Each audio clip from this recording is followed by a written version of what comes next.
So welcome to the Lebo Lounge. Lebo Lounge? The Lebo Lounge. It's not racist. What is a Lebo? Lebanese. Oh, right. Yeah, okay, that makes sense. Yeah, see? Not racist. No. Not racist. So today's guest is Mr. Frank Molloy. Hello. And Frank has just come home from a journey on the ocean. Mm-hmm. Tell me about the journey, Frank. Tell me about when you got back exactly and how long you were away for. I got back 7 days ago from being at sea in the East China Sea for 10 months. 10 months. 300 days. Yeah, I'm tired. I'd say you are. Yeah. So tell me about when you first left. So where did you go first? What happened?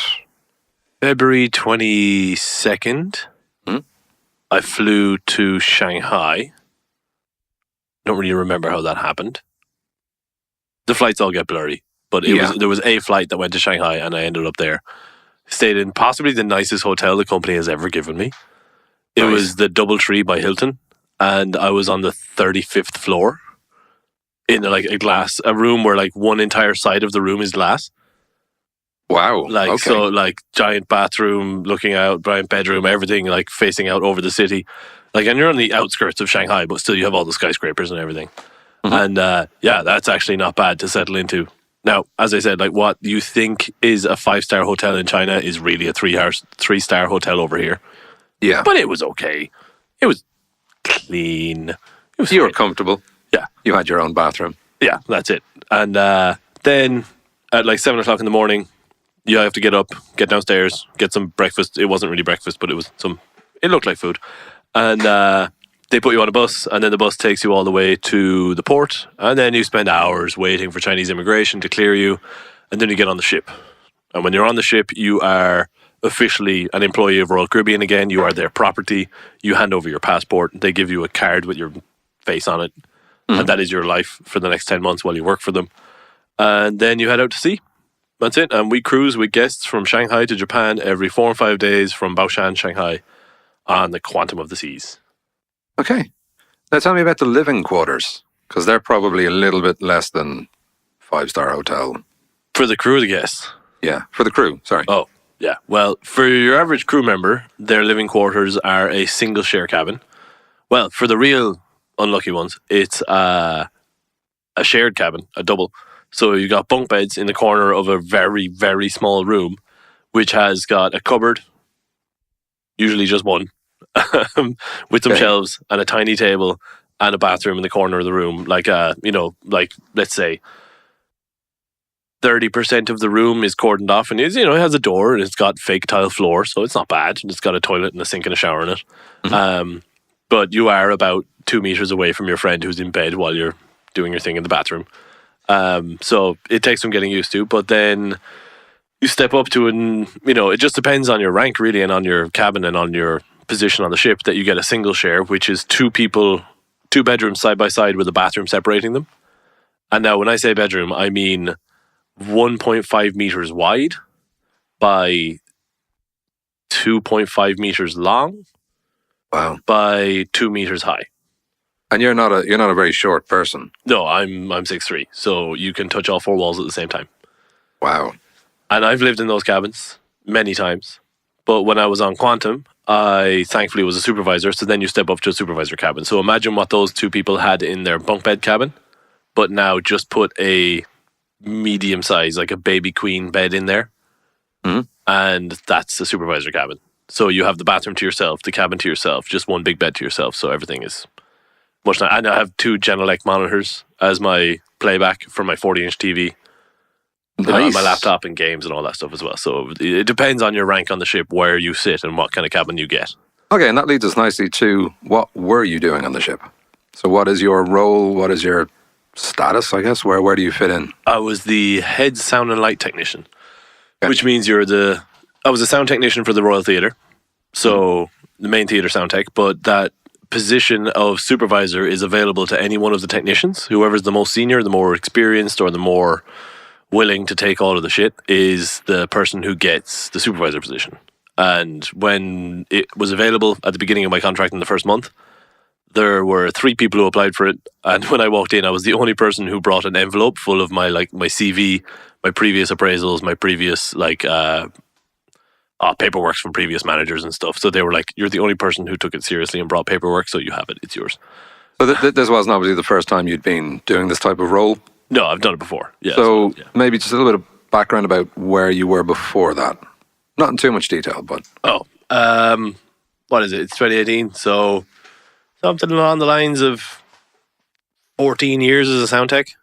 You know, worked a lot in Ireland, then travelled, did a lot of other countries, festivals, fringe festivals, and Quantum was my 4th ship. Wow. So by the time I got there, it was like I was qualified to just take it as supervisor and deal with all of the extra schmoo that you have to deal with every single day. Cool. So what's your start time, end time? What are your duties during the day for that particular line of work? Like, primarily, the production shows are our in-house big shows. You know, so you have headliner shows who are external entertainers that come in, and production shows are the ones that are produced by the ship. You know, so the ones that were made by Miami office, and they're the big deal shows. Like some of the ships have Broadway musicals. Like next month, I'm going to do Cats on Oasis. But so on our ship, we had Sequins and Feathers, which is a Vegas-style Beyonce music, hip-hop, modern R&B show. And then the other one is Sonic Odyssey, which is developed by William Close, who is an avant-garde inventor of instruments. And so that show, you've got 6 live singers, you've got 22 dancers, you've got Maestro, who plays the earth harp and the drum wall and the drumbrellas and the aquatar, which are all these very unique, and the drum jacket and the violin dress, all these super unique instruments made for this show. And so you start in the day at around 10 a.m. for rehearsal for that show. Okay. And then the rest of the day, as a supervisor anyway, is all paperwork and emails and checking up on maintenance and checking all the other venues, because we have many other venues and many other events and many other technicians. So you just have to chase up after everybody to make sure everything's being fixed and repaired and maintained. And then if you're usually at sea on a day like that, so you're just working all day long until showtime. Before showtime, you'll have a fly rehearsal for all of our flying by foy, because we fly people. And when you fly people, you have to do a fly rehearsal every single day. If someone is going to fly, there must be a rehearsal, because it's such a risky thing to do that you have to, especially at sea where everything's moving. Yeah. We could have 4 or 5 performers in the air at any given time flying on steel cables. So, and it's all, very carefully automated, and we have special rigging specialists who are dedicated to just that. But you do a fly rehearsal with timecode and with music and with tracks and with everything. Then after they're done, you do a sound check with all the singers and the musicians. And then you prepare the house to open. Just put on background music, whatever it is. And then get out of the theatre. And you've got 1 hour where they will fill the theatre with all the guests. Then, obviously, just before showtime, you do a full sound check again. You do a full mic line test, a timecode test. And then the show begins. And when you engage the show, you fire timecode, lights, automation, stage and production manager, sound, all tape timecode, automation begins, and the show starts. Wow. And that's 2 shows then. And then you got to pack down the show. And so usually if you start at 10 a.m., you're going to finish around midnight and then do it again the next day. So typical kind of sound job hours. Yeah, except you don't lift as many speakers. Yeah. But you must have a bit of a crew behind you. You've got to have guys doing monitor, kind of sorting out monitors on stage and runners. We have people we have the stage staff who move all the equipment on stage. We have the stage and production manager who's in charge of them. We have the rigging specialists who do all of the flying and the moving of the walls and the moving scenery and the curtains. And then as a sound tech, literally you're in charge of the microphones and the speakers, and the playback and the instruments and the interfaces and the cabling and all that. But if it comes to lights, you have light technicians, and I, as the head sound and light supervisor, my job is to make sure that if a light breaks, I have a technician to fix it. I'm not going to fix that light because I don't do lights. Yeah. Sound is my thing, but I need to be 100% aware of the problem and 100% aware of my technician repairing it and making sure it's done correctly, and that they're not building a fire hazard. Because light technicians have a tendency inexperienced light technicians have a tendency to build a fire hazard. Don't forget that proviso, Frank. Don't forget that proviso. Yeah. Because if you get a very expensive moving light and you shove some wires into it and you shove some gaffer tape into it, you've just made a fireplace. Yeah. A very expensive fireplace. Kindling. Yeah, kindling. So, yeah, you babysit that stuff all day, every day. And then at nighttime, you have all the bars and the restaurants and the nightclub, and they're calling you about their problems. But then at 7 o'clock in the morning, you have all the restaurants for breakfast who are calling you about their problems. That they don't like the background music, or that the themed lighting in the dining room has gone wrong, or that the coloured lights which are supposed to be lighting up the shopping special event on the Esplanade shopping street is the wrong colour today, or it hasn't turned on time. And so, yeah, your phone never stops ringing. Wow. Never. It's a small city. So, yeah, but you being in the supervisory role is pretty full on. You're the guy that everyone asks. Because, well, basically, like, you know, there's 1,000 other people on the ship, but because my job title says head sound and light technician, when people read the phone book, they go through the phone book and they're like, oh, sound and light. This is a sound problem. This is a light problem. They're like, no, you need an electrician for this. Yeah. Like, this is a broken light bulb. Please don't call me about broken light bulbs. Yeah. But they see, oh, light technician. So they call you for it.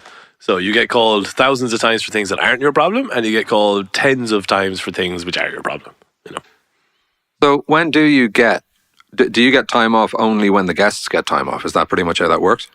Yeah. So once you've landed in whatever nearest port or the next port is, you guys are given a bit of a stay of leave.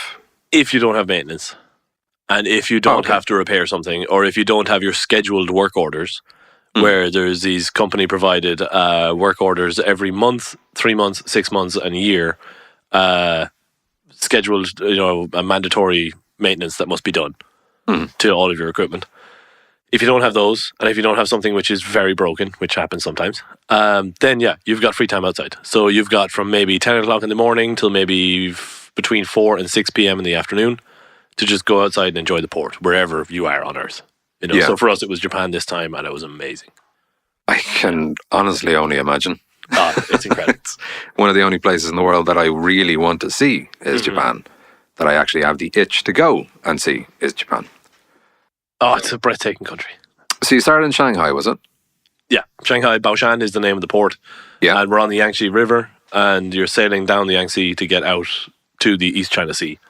Okay. And it is the busiest shipping port on Earth. Sorry, just in general, or with just cruise ship type stuff? No.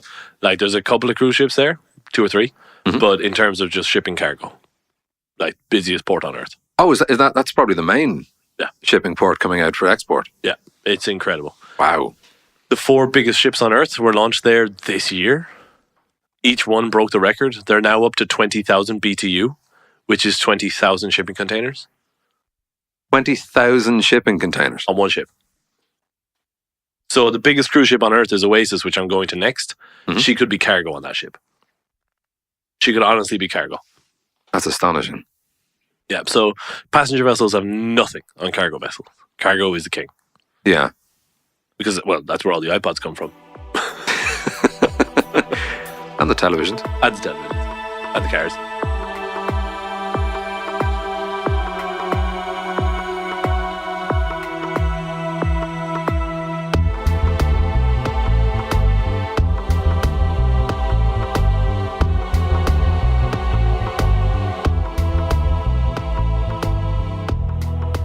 Okay, so basically you started from Shanghai. You were obviously comfortable enough in the work. What was the most challenging thing? Did you ever have a show that you went, okay, these problems are not going to make me get through this? Did anything ever get to critical level? In terms of the performer, yes. In terms of the performer? Working with the person. Okay. Yeah. People who acted like they were fresh off Broadway, but really they wouldn't get a gig in Temple Bar. Like, wow. They were just way too big for their boots. Like, put it this way, there's a huge obsession in China with Westerners. Yeah. So if you go to a shopping mall in China, all of the advertisements, all of the fashion, all of the posters of people wearing the clothes, the shoes, the sunglasses, the hats are all Westerners. Yeah. All of them. So to be a Westerner in China and to be on television is not a strange thing. It is incredibly common. If you just live and work in like a menial office job in China as a Westerner, you will end up on television for a day. One day. That's it. That'll be the end of it. You won't be rich, you'll just do one day on TV because they need a Westerner. I have actually heard about this kind of weird obsession with Western beauty standards. Yeah, that's it as well. In which they all case, want to bleach Chinese their skin to people be want whiter. to- They all want to brighten their eyes to be wider. You know, Yeah. they have this weird obsession. Not all of them, but there is a small fashionista obsessive niche that are just like focused on becoming more westernized. Yeah. And they want to be more Western than the West themselves. So they use social media harder. They promote themselves more ferociously. You know, there's a certain demographic which were just, I don't know, social media got released more recently there. And VPNs made it more available to everybody. So now Yeah. everybody is going nuts about it at the same time. Is everybody using a VPN now to get around the new kind of ban on Yeah, certain because the sites China and things? internet, man, there's nothing available. Yeah. But what I was saying about the Westerners is you get some people who are very big for their boots because, well, I was on TV in China. It was like, mate, that guy's dog was on TV in China. Like, everyone has been on TV in China, you know? Just because it might just be a talent show where they just want a bunch of Westerners to dance around on a stage and sing a Chinese song, because to see a Westerner singing a traditional Terasa Tang song in Shanghai blows people's minds. Really? But it will be as funny, like for their eyes, it's just like slapstick comedy TV. So it would be like for us if you had a Chinese tourist come over singing The Fields of Athenry, because their pronunciation is going to be incorrect. Their accent is going to be very strong, and it's going to be, you know, like slapstick comedy TV. Same thing as a Westerner with their broken Chinese going over there trying to sing a traditional, very popular pop song. They're going to get it wrong, and it's going to be hilarious. Yeah. So that's why, you know, like almost everyone I know who's lived in mainland China has been on TV, been on the radio, been in magazines, been in interviews, been on all that. Happens all the time because it's just such a common thing. It's an everyday pedestrian thing. But you get someone who's done that a couple of times, and then they come on the ship and they act like they are Hugh Jackman.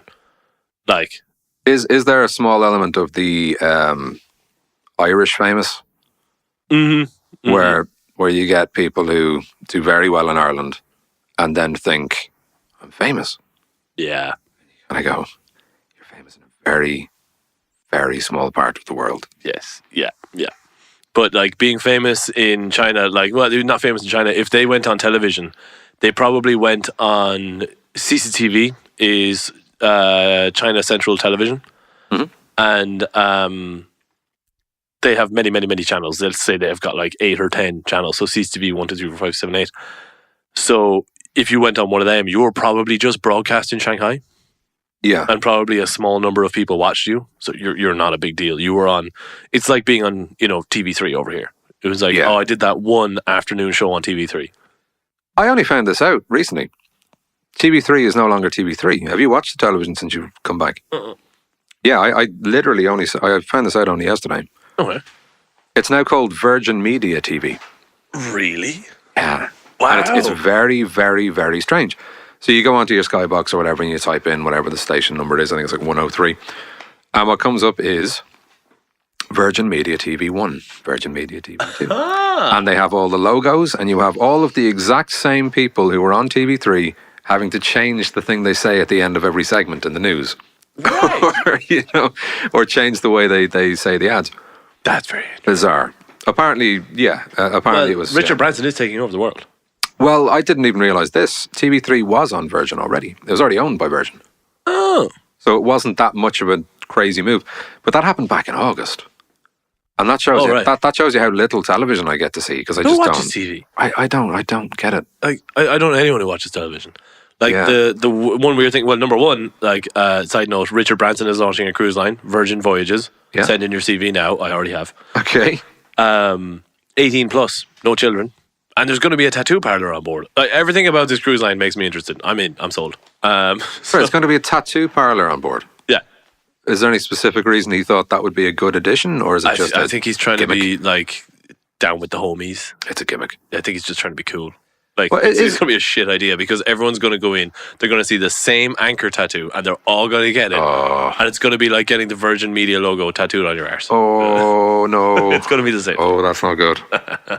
He also launched another. Well, he was already kind of aiming for the SpaceX type thing.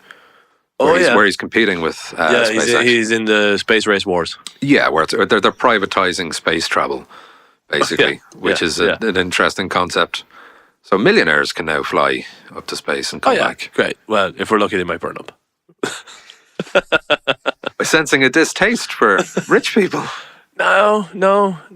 Not just because the rich people are the hardest people to deal with.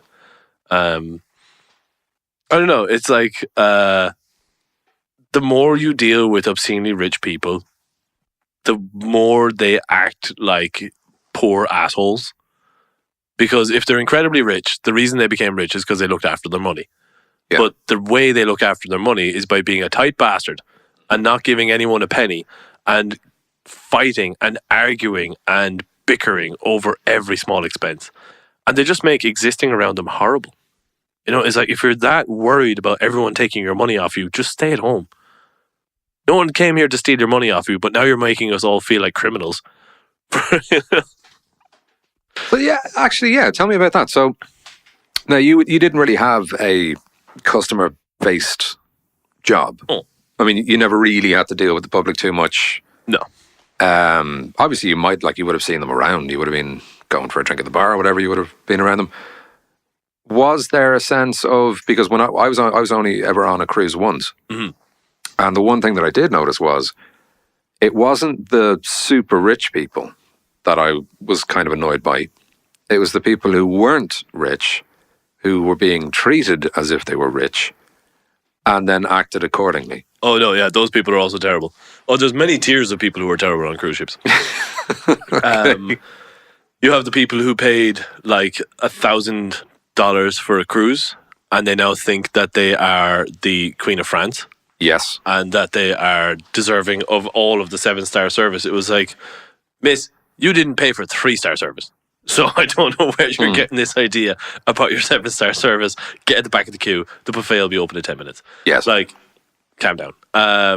Yeah, no, the super rich, you don't really experience that much. You don't see them that much. Sometimes they can be a pain in the arse, you know, but in all honesty, I met more of them in China because there is more of them in China. Yeah. And they were more aggressive just because they were, well, okay, let's put it this way. They were putting gigantic amounts of money in the casino.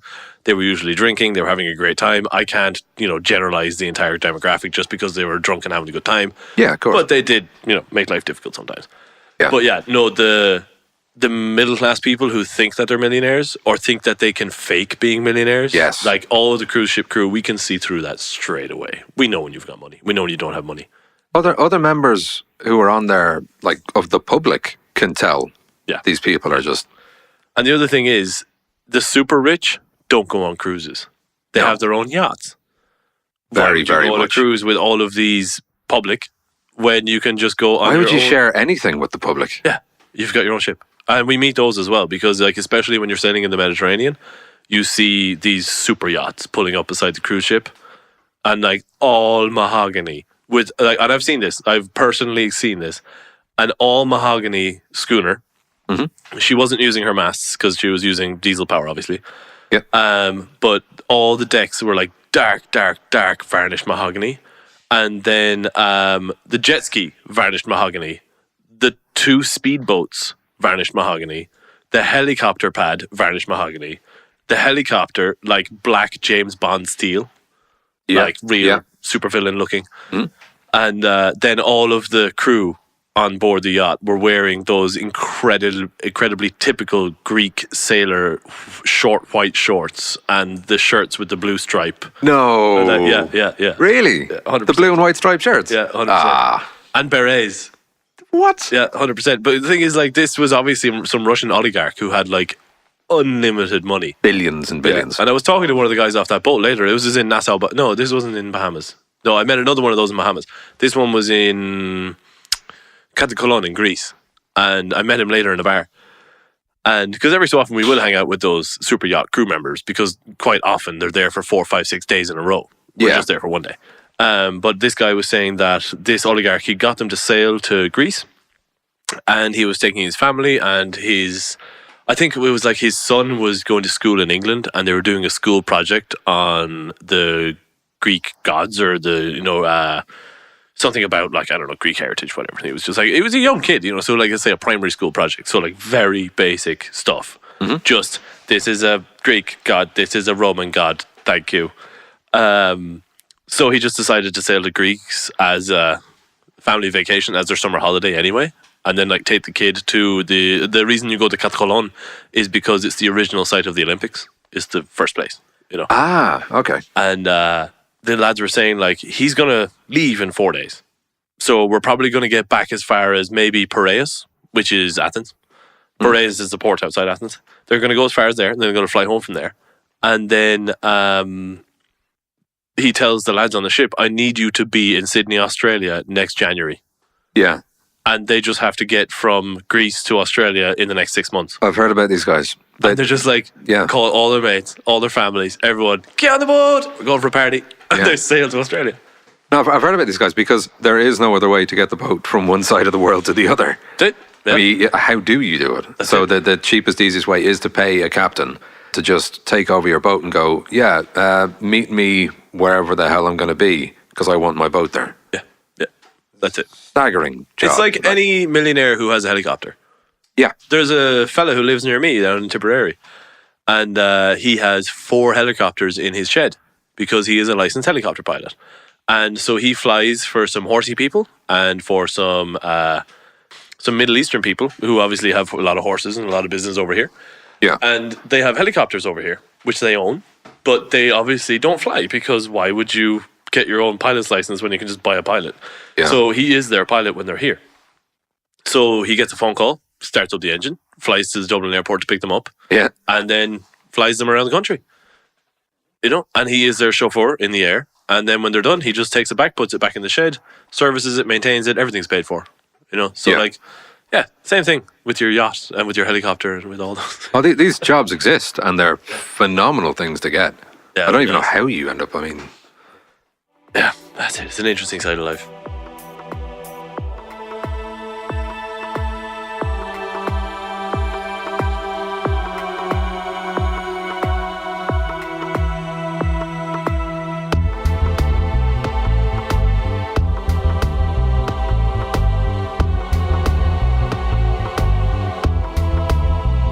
Back to the boat.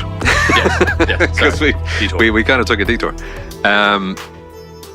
So we were talking before about tattoos that sailors get because you've gotten 1 or 2 already that represent your on the sea voyages. Yeah. And you explained to me how each different type of tattoo that I traditionally associate with kind of Navy and sailing and that kind of thing. Yeah. They all represent things. They all represent different. They all have very specific things they represent. I'm sure you've heard of Sailor Jerry Rum. Yes. Yeah. Sailor Jerry was a real person. And Sailor Jerry was I want to say around the end of World War II going into the Pacific War. Right. He was in the Pacific and he was tattooing people. And a lot of his designs, like the Jaguar and the Swallows and stuff, became really popular. Okay. I am going to look up Sailor Jerry very quickly. Oh, yeah, sorry. Sailor Jerry was a prominent American tattoo artist in Hawaii who was well known for his sailor tattoos. Okay. So he was based in Honolulu, and a lot of his tattoos became like synonymous with the Sailor Jerry with the sailor style. So with sailors getting these tattoos. Now, they existed before him, but he made the kind of the graphic style of them more ubiquitous, more just like when you saw it, you knew that is a sailor's tattoo. What kind of timeline was this? You were saying this was back after the World War II, was it? After World War II. He died in 1973. Okay, so like late 40s. Yeah. Well, mid to late 40s. That's it. And so he kind of stylized a lot of them, but there was a lot of meaning behind all the tattoos before that. There was the one I'm getting right now, as soon as possible, is the anchor. And the anchor tattoo is to symbolize crossing the Atlantic. Sailing the Atlantic. Well, because anyone can fly it. But sailing the Atlantic is a far more intimidating and kind of grueling task. Yeah. Then you have the dragon. And the dragon is for sailing in Asia.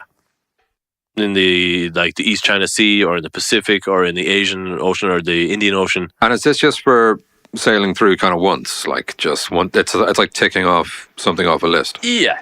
Or for service in that area. You know, for like obviously a lot of this stuff was all military. It all has military roots. Yeah. You know, or Navy. Sorry. Well, should I say routes. I always associate that stuff with Navy. Yeah. Literally, yeah. And so the star, like as you said earlier, looked like a Russian or a communist star. It's a commie star. The nautical star is so a sailor always finds their way home. Yeah. And so the sailor, the star and the compass are always associated with find your way home. Uh-huh. So for a sailor, it was always, you can get that at any point in your contract or in your time at sea. Once you kind of officially are a sailor, which is you've done some landmark stuff and you've done a couple of thousand nautical miles and you've lived at sea for long enough, then you can really start to get sailor tattoos. Going on a cruise doesn't really count unless you've gone on like hundreds and hundreds and hundreds of cruises in a row. Then you can count yourself a sailor. Yeah. Well, it's more of a lifestyle at that point than a job. It's literally a way of life. Ship life is like the catchphrase. Well, no, they're just coining the term. The term ship life is you'll see any sailor, any crew member at all, and you look at them and you say ship life, and they know exactly what you mean. Because ship life is ship life. Yeah. So the anchor is that a sailor has crossed the Atlantic or was a merchant mariner. So my dad should get a merchant. My dad should get an anchor. Exactly. I could never convince him to get a tattoo, but there we go. Now I know what to get him for Christmas. Explain there why your dad should. He was in the merchant navy in the 60s and 70s as a radio operator. I remember him telling me stories, and they were just so fascinating. Oil tankers for BP, British Petroleum, in the 60s and 70s. He was a Morse code radio officer. So back in the day, like we're talking before they had long wave voice radio, they had Morse code. Yeah. And so he would sit in the office for a couple of hours a day, just listening to the beep, beep, beep, beep, beep, beep, beep, beep, beep, beep, beep, like incredible stuff. So he actually could qualify for that because he's been to more ports than I have. He's been more around the world than I was. So he traveled a hell of a lot from what I remember, yeah. I'm still catching up. I'm on like 50 countries now, but I still haven't sailed. Well, I have been in the Indian Ocean on a small timber boat in Thailand with a suspicious guy with a long hair and a beard. But I also had long hair and a beard, so we kind of suited each other. Sailing like 80 miles out into the Indian Ocean to a small island, so I've done that. But I stayed on that island for 2.5 weeks as well. Hang on. So a few oceans I need you'll have to give me a little bit of background. Adds the Indian Ocean. I've been to the Pacific Ocean, so there's a few more oceans I have to add in, but soon I will be going back to the Indian Ocean.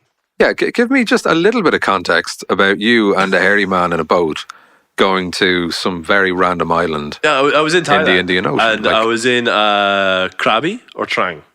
I don't know. The two cities which are on the west coast are pretty close to each other. Cities is a strong word. It was a town. And I was in the shitty backpackers hostel and I was using the internet, Googling around about where to go next. And there was an Irish girl who I met there. And she was drunk, I was drunk, everyone was drunk. And I was asking her about what is Koh Phi Phi like. And Koh Phi Phi is the famous island in Thailand where the movie The Beach with Leonardo DiCaprio was filmed. Yeah. And now an absolute tourist trap. Destroyed with tourists. And when I asked her how was Koh Phi Phi, she just burst into tears. A combination of how bad it was and how drunk she was. But like she just burst into tears. She said it was the most depressing thing I've ever seen in my life. She said it was just like Temple Bar at Christmas.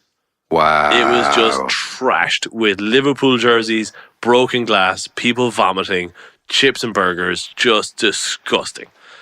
And so I said, well, okay, thank you very much. Fuck that, not going there. So I then went on Google Maps, the satellite view, and I zoomed in on Phi Phi Island and then started to scroll out and started dragging along the coastline. And I saw this little black dot. I was like, that's interesting. So I went to map mode and it doesn't show up on the map. I was like, well, shit. So this was 2011. So Google Maps was only kind of improving.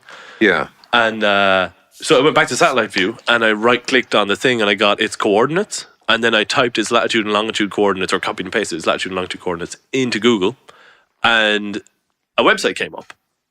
And it was website came up because for something that doesn't show up on Google Maps. Yeah. Because the thing is, the island is a destination, but on their website, they contain the latitude and longitude. So Google obviously reads every website. It read the website and it read the lat long and it found it. And so then there was a phone number and I was in Thailand. So I went to reception, got the phone, I made a phone call and there was this guy. There was an English guy, Lawrence, who I still have on Facebook. But the other guy was this crazy Thai man who loved Metallica and Pantera. And he had Dimebag Darrell's signature Flying V with the lightning strikes over it. on the beach with his tiny 25-watt Marshall lamp. He used to just Sorry, you rock had out this with him. on the beach, on the island. Okay. So I met him, and he was like, there is a ferry that goes to this island called Koh Liao Liang. I shouldn't have given away the name. And on this island, they hold 20 people. 20 guests. That's it. That's the whole thing. Yeah. And so there's 5 people that work there, live there, and then there's 20 guests. So that's it. 25 of people on an island that is 80 miles out into the Indian Ocean. So this is like Ackle Island in India. Right? Yeah. But it's, well, it's in Thailand, but in the Indian Ocean. And so when you get there, it is a giant limestone block standing out of the ocean. And it has a tiny little archipelago carved out by the waves. And there's a little teeny beach in there. And on that beach, there is 2 bamboo structures. One is a building for cooking and for sitting and for hiding from the tornadoes. Please tell me the other is a bar. And the other one's a bar. Yes. It's a little bamboo bar with little bits of driftwood. And the bar itself is spirit bottles. And then a giant cooler. Like the size of a chest freezer. But just an ice box. Like a regular plastic ice box, but huge. And every 3 days, a boat would pass by with ice. And they would dump the ice into this thing with all the beer cans in it, and that was it. Amazing. And the island worked on an honesty system. So when you went to the bar at the daytime when there was no one there, you just picked a can of beer out of the cooler and then went over to the piece of paper and wrote Frank 1 beer. And came back an hour later and went Frank 2 beer. And what happens after Frank has had Frank 12 beer? Well, And Frank can't spell Frank anymore. No, thank you. Just your name is there, so you just have to tick. Oh, okay. You just have to tick the box. And my bar tab ended up being about the same price as my stay, considering it was $1 a beer, less. But it was incredible. It really was incredible. Like, because every single night they would serve fresh fish that they had caught from the ocean, literally at your feet, or crab or shrimp or whatever it was, and with amazing Thai rice and Thai spices and Thai everything. It's like incredible stuff. But yeah, go get lost on an island in Thailand someday.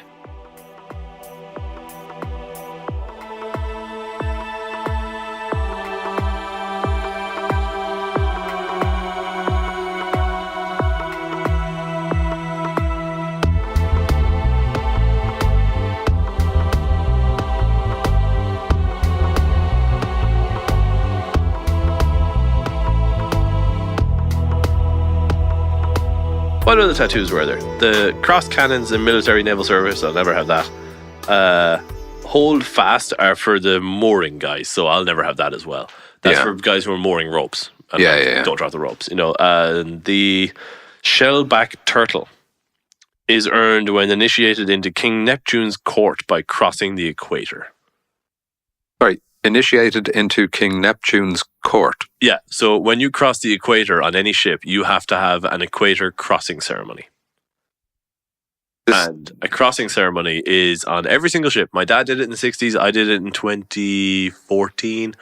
Your dad had to do this? Oh, yeah, everyone does it. If you cross the equator on a ship, you do this. Like, it's done. It is a done thing. When you cross the equator, you do a crossing ceremony. And a crossing ceremony is where you get a stupid wig and put it on someone, and they're Neptune. Ideally, they have a trident. If you don't have a trident, make do with a fork. Yeah. And then they have to get some really weird foods, like usually like raw fish in a bowl, or an octopus, or some rice, or some... usually the rice is representing something else. It depends on how soft people are, or how willing they are to eat disgusting stuff. You could get fish eggs, like not the good kind. Oh. But what's some other foods? Raw eggs and stuff. It's basically just like a puke challenge. Essentially, it's like the world's oldest puke challenge. And King Neptune is demanding that in order to cross, you have to people do it differently. Some people, of course, on like merchant ships will do it with alcohol alone, just alcohol. Yeah. Other people, like on cruise ships, will do it with just food. With merchant vessels and naval vessels, quite often it was done with egg and flour and water and stuff that was disposable and not going to get the crew wrecked. So, yeah. But you have to make a big ceremony, a big song and dance, and a big like when we did it on the ship, I stayed up all night with the light technician designing sound and light for it. So we had lightning storms with with thunder sound effects and Ride of the Valkyries playing through the thunder and lightning, all sorts of stuff. And then the captain, the staff captain, the hotel director, chief engineer, chief electronics engineer all came down dressed as Neptune and his court. And they were like casting their scepters over people, initiating them on the crossing. It's a really naff, stupid thing, but it's what's been done forever. It's so childish, but I love it because it's so childish. Yeah, but it's ancient as well. Like, if it was taken seriously, I wouldn't like it at all. I think it was a very stupid thing. But the fact that it is reduced to what it is. Yeah, it's a bunch of adults playing dress up. Yeah. But once you've crossed the equator, it is quite a ceremony just to like, even if it's stupid or not stupid, it's like when you cross the equator, you do feel like we're really sailing now. Like we are officially in the middle of F off nowhere. Yeah. Because there's nothing. You're 4 days in every direction from humanity. Yeah, literally, yeah. So then you can get a shellback turtle, which is just a very big, what you would consider a tropical turtle. The swallow is tattooed for every 5,000 nautical miles, which means I should get mine for every 10,000. I can get 2. Right? No, I can still get them for 20,000. Why do you say every 10,000? No, I was doing bad math. I've probably done something around 40,000 nautical miles now. So, okay, I could get each swallow could represent 20,000 nautical miles. Would you get that many? I suppose it don't make much of a Just difference. 2. Oh, sorry, you just went 2. Yeah, each one could represent 20k. Yeah. Yeah. Okay. They're gonna do like 8. Oh God. Okay, so let's move it back. Let's move it back towards. You were on the ship, you were sailing, you were working, you were probably getting very tired. Yeah. You eventually made it back. How was coming back? Quiet. Quiet. Very quiet here. Now, I should probably say you're not coming back to what would be described as like a busy capital city. No, you're coming back nowhere in Tipperary. Yeah, you're coming back to Thurles. Yeah. And even at that, you're coming back to your homestead in Thurles, which is outside of Thurles. Yeah. Yeah. So how's that been? Quiet. Is that? Yeah, it's like I love it. And I've been traveling now for almost 8 years. Because I left first time. Like I traveled before that, but on my own, I left first time February 22nd, 2011. Yeah. So next year will be my 8th year of traveling solid. Wow. And so I come home to it all the time, and I love it. But at the same time, from ship life, it is so quiet. It is just so. I love how slow life is here. But is that not something that you would want after being so hectic for 6 months? 8 months? 10 months. Sorry, 10 months. 10 months, 300 days, no day off. Yeah. Non-stop. Okay, so chaos. 300 solid days. It is exactly what you want. 100%. It's all I want to do is just chill out, watch YouTube, just throw your phone in a lake, make lots of really good tea. Although I have to say, obviously in China they have great tea. Like it's China. But like just be able to just sit down, make a cup of tea, veg out in front of the fireplace, watch television. Well, I don't watch TV, but internet. But it gets old fast, and you suddenly start looking for work again. I don't want to work in Ireland because not right now. So it gets old, and then you start to think, back on the ship, I didn't have to cook. I didn't have to pay for this. I didn't have to pay for that. I didn't have to pay for anything. And then I'd be doing shows, and I get back to the, mixing again, and I get back to the old gang again. Because even though the company employs 75,000 people, you end up meeting the same people again and again. Because our department in entertainment is obviously not that big. Yeah. So in entertainment, you end up seeing some familiar faces around and around. You start to miss it because ship life gets into your skin. It gets into your bones. Like I haven't had to pay taxes in 8 years. I haven't had to pay rent in 8 years. I haven't had to do any of that stuff for so long now that, some of it was backpacking as well. So it's a bit different. But at the same time, all the taxes and pension I ever paid in Australia, I got back in one lump sum. So that was great. Yeah.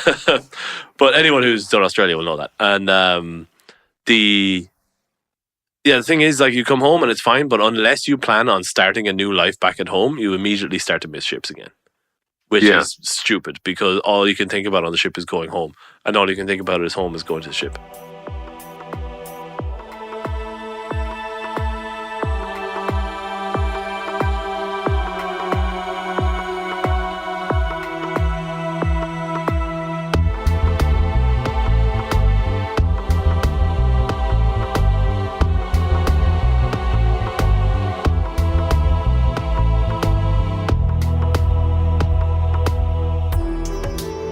I do get it though.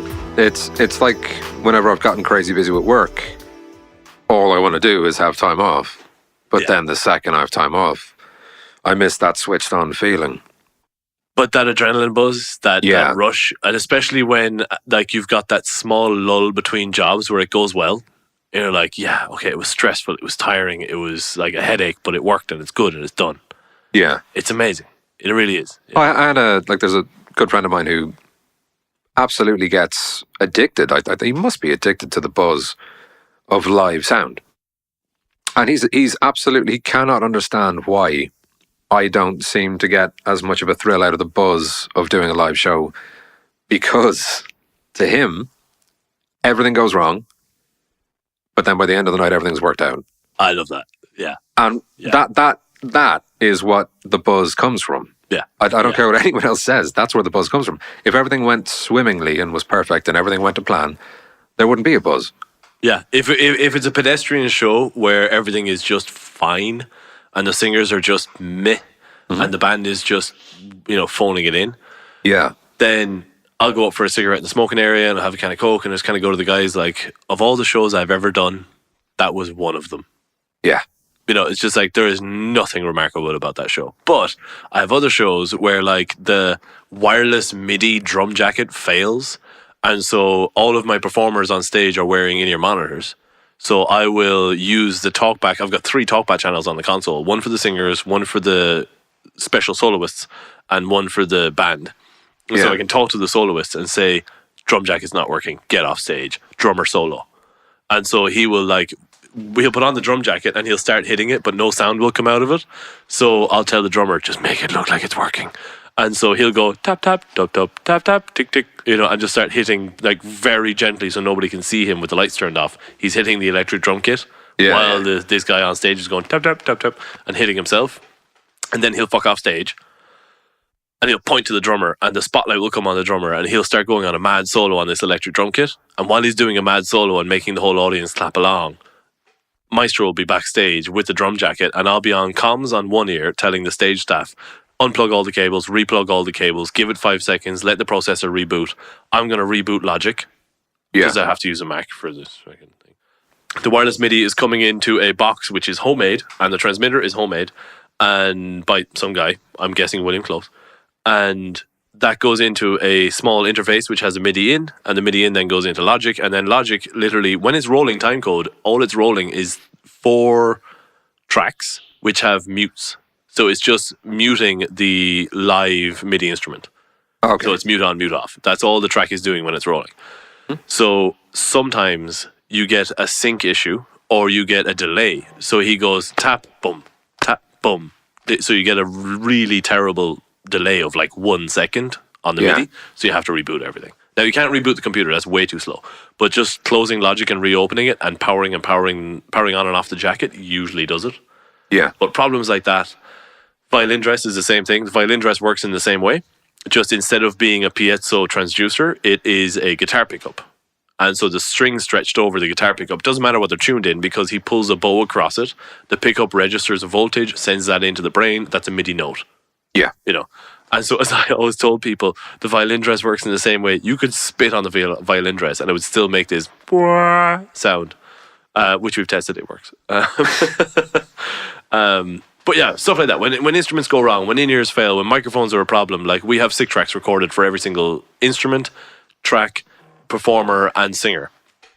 And anytime something goes wrong, it's all about reaction times. So if the grand piano is coming up on the stage lifts from underneath and it's being lifted on stage, if the stage staff for some reason don't turn on the wireless microphones, or if they forget, or if they're not working, you need to have your finger on the button to fire the sick track for that piano before he plays the first note of Moonlight Sonata.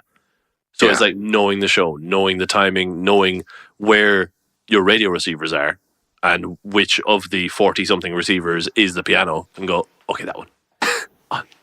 You know. But those kind of chaos problems, I love them. You know, because those are the shows where the other team goes like, oh, the sound engineer actually does something. No, but this is exactly what I'm talking about. This is the chaos that you're explaining is what people get the buzz. The guys who get a buzz out of doing live sound love it when things go wrong. They'll never admit it, but that is exactly the time that they go, great, this is great. I now have to problem solve in hyper speed. Yeah. I mean, I have to really come up with workarounds for everything. Yeah. And that's not working. How do I fix it? And my I can't fix it. What do I do to replace it? Exactly. Like, my manager on the ship was an absolute legend. He's toured with Stageco and some of the biggest things. He's done the U2 tours and Dire Straits tours and all this stuff. He once knocked Mark Knopfler into a microphone stand and chipped his tooth because they were moving a set piece in behind him, and he bumped him with his arse and then like knocked him forward into the mic and chipped his tooth. And he still had a job after this. Yeah. Mark Knopfler just said, "Oh, I guess I was in the wrong place," and I just kept playing. Like, not severely knocked a tooth out, but just like a tiny little sliver. But Luis, anyway, he's been around, he's done it all. And so when he would come on comms and he'd say something smart ass like, "Oh, I guess the drum jacket works today," I'm going, "No, that's actually a sick track." It was like, shit, I didn't even realize. It's like, if you can get the fix done so fast that no one even knows that you fixed it. Yeah. It's like, I've had singers who, they have a broken microphone and I hear a tiny little in the cable and I immediately go, stick track, replace them. And they're then belting and singing their hearts out on stage.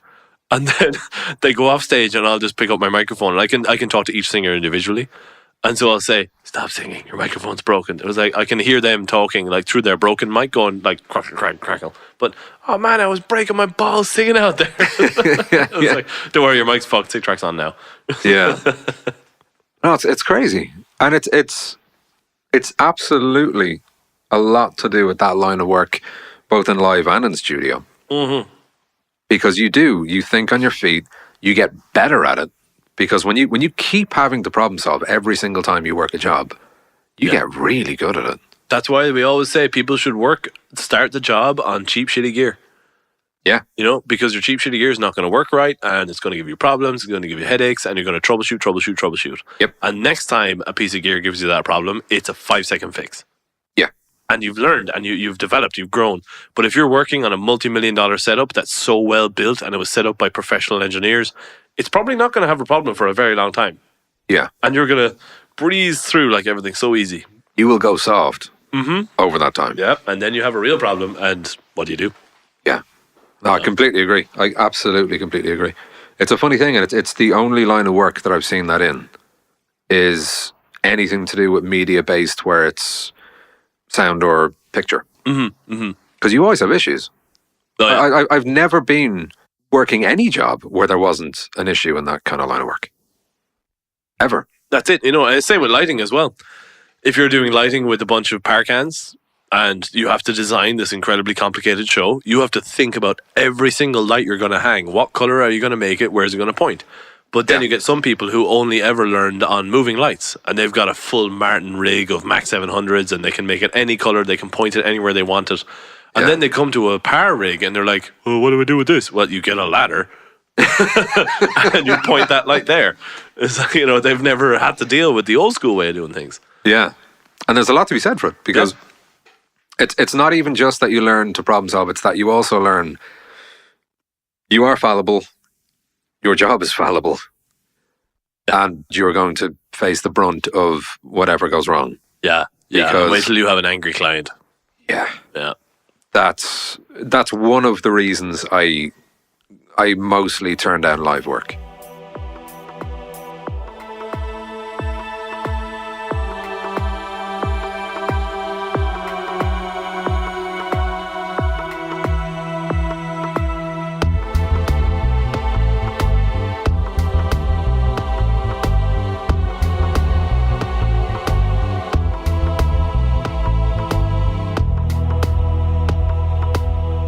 Okay, so Frank, after all of these journeys, And you have travelled, as we've discussed, 40,000 nautical miles. And more by air. Plus more by air. You mentioned that it's quiet when you get home. And you're not a huge fan of that, having to switch off entirely. What would it take for you to come home, be happy, and settle back into Ireland? Or is it just a complete write-off? You are now a travelling man. No, I want to come home.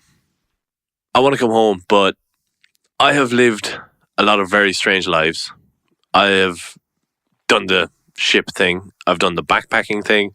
I've lived in a shipping container in the middle of a rainforest. I've lived in a tent on islands in the Indian Ocean. I've lived as a caretaker in backpackers hostels where I just do housekeeping and I keep my rent that way, and I found different ways to live and I found different ways to survive and find audio jobs and work in the business and blah, blah, blah.